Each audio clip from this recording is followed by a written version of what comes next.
Bismillahirrahmanirrahim. Assalamualaikum warahmatullahi wabarakatuh. Kami dari SMA Negeri 11 Bone, kelas 11 MIPA 1, kelompok 5 dan 6. Hari ini kami akan mewawancarai seorang narasumber mengenai tema Jepang Saudara Tua untuk memenuhi tugas kelompok sejarah Indonesia kami. Sebelum itu, perkenalkan, nama saya Andi Pada Uleng. Moi, saya Fitria Ramadhani Fatan. Halo, saya Ahmad Hari. Annyeong, saya Gita Butawa. Konnichiwa, saya Muhammad Fatur Dianugrah. Oke, let's go! Baik, terima kasih. Assalamualaikum warahmatullahi wabarakatuh. Perkenalkan, nama saya Andi Pada Uleng. Kami dari SMA Negeri 11 Bone, kelas 11 MIPA 1.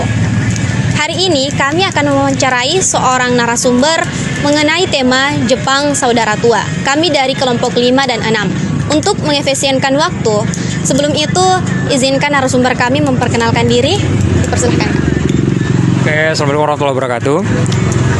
Ya, selamat sore teman-teman. Perkenalkan, nama saya Kardin. Kalian bisa panggil saya Hardi atau Kardin boleh. Saya kebetulan sekarang masih statusnya mahasiswa di program Magister Fakultas Hukum, ngambil jurusan Ilmu Hukum. Saya sekarang masih di semester 2. Untuk usia sendiri saya sekarang masih di usia 23 ya. Untuk teman-teman mungkin saya dirasanya mungkin cukup tua untuk di usia itu. Untuk teman-teman sendiri nanti mungkin akan ada beberapa pertanyaan yang akan saya coba jawab sebisa saya. Silakan diajukan pertanyaannya. Baik, langsung saja untuk pertanyaan pertama akan ditanyakan oleh saudari Fitria Ramadhani Fatuan. Dipersilahkan. Baiklah Kak, terkait topik yang tadi dibahas yaitu Jepang Saudara Tua. Jadi gimana sih Kak awal mula kedatangan Jepang ke Indonesia? Oke, untuk awal mula Jepang sendiri datang ke Indonesia itu tahun 1942 ya. Kebetulan pada saat itu Jepang termasuk negara yang cukup kuat di mana terlibat dalam Perang Dunia II, termasuk dalam Blok Timur. Untuk datang ke Indonesia sendiri mungkin karena pada saat itu Jepang butuh yang namanya sumber daya. Kebetulan kita tahu Jepang itu termasuk salah satu negara yang sumber daya alamnya kurang pada saat itu. Kemudian Jepang juga punya tujuan lain, yaitu untuk menginvasi negara-negara yang ada di Asia, khususnya di Asia Tenggara. Dan kenapa sih Kak Jepang itu dikatakan sebagai saudara tua sementara dia datang ke Indonesia kan tujuannya untuk menjajah? Oke, untuk istilah saudara tua mungkin itu baru muncul pada saat sekarang ya. Kenapa kita sebut kemudian saudara tua padahal tadi datangnya kan menjajah. Untuk saudara tua sendiri ya mungkin pada saat ini kondisi hubungan diplomatik, kalau teman-teman tanya yang disebut hubungan diplomatik itu, kalau istilah hukumnya itu hubungan internasional, hubungan antar negara. Nah, pada saat sekarang ini kebetulan hubungan diplomatik kita dengan Jepang itu dianggap sangat bagus, ya sangat bagus dibandingkan dengan negara-negara lain. Mulai dari mungkin Indonesia yang mengimpor sumber daya alamnya ke Jepang, atau mungkin dari segi pertukaran teknologi dan pendidikan. Nah, mulailah dari situ muncul yang namanya saudara, meskipun konotasinya pada saat ya awalnya mungkin kurang bagus ya penjajahan. Cuman mungkin sekarang dengan hubungan yang cukup bagus, muncullah kemudian yang namanya saudara. Kenapa disebut tua? Karena mungkin hubungannya dimulai dari tahun 1942, dianggap sebagai saudara tua, seperti itu. Berbicara penjajahan ya Kak, seperti apa sih penjajahan yang dilakukan Jepang terhadap Indonesia? Untuk penjajahan sendiri ya teman-teman tahu mungkin istilah yang disebut Romusa. Romusa itu kalau bahasa Indonesianya ya kerja paksa pada saat itu yang dilakukan oleh pemerintah Jepang terhadap rakyat Indonesia dari tahun 1942 hingga 1945. Seperti itu. Dan apa sih sebenarnya tujuan Jepang datang ke Indonesia? Untuk tujuan awalnya sih ya tadi saya jelaskan lagi ya, untuk cari sumber daya alam. Yang kedua adalah untuk menguasai blok-blok yang ada di Asia Timur, Asia Tenggara, mohon maaf.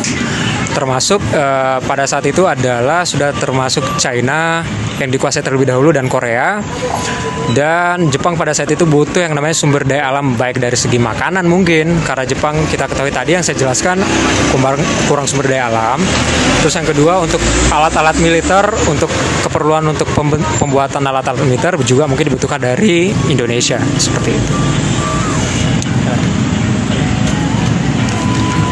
Baik Kak, saya lanjut. Seperti yang Kakak bilang tadi, kalau Jepang sendiri datang ke Indonesia pada tahun 1942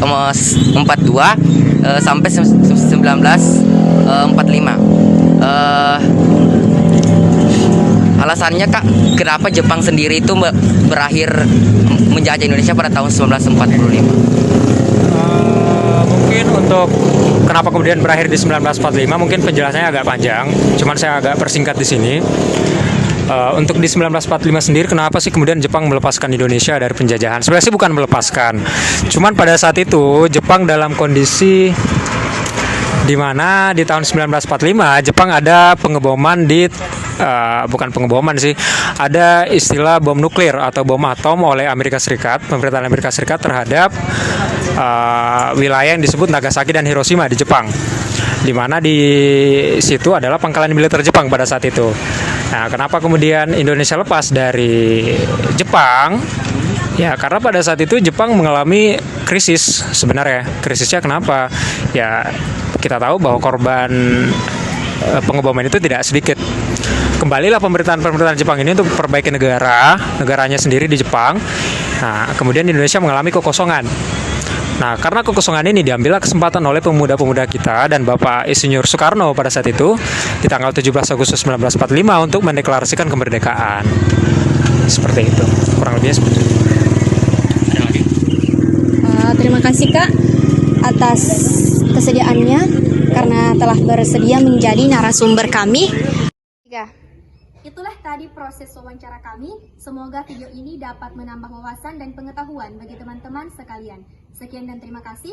Assalamualaikum warahmatullahi wabarakatuh. See you.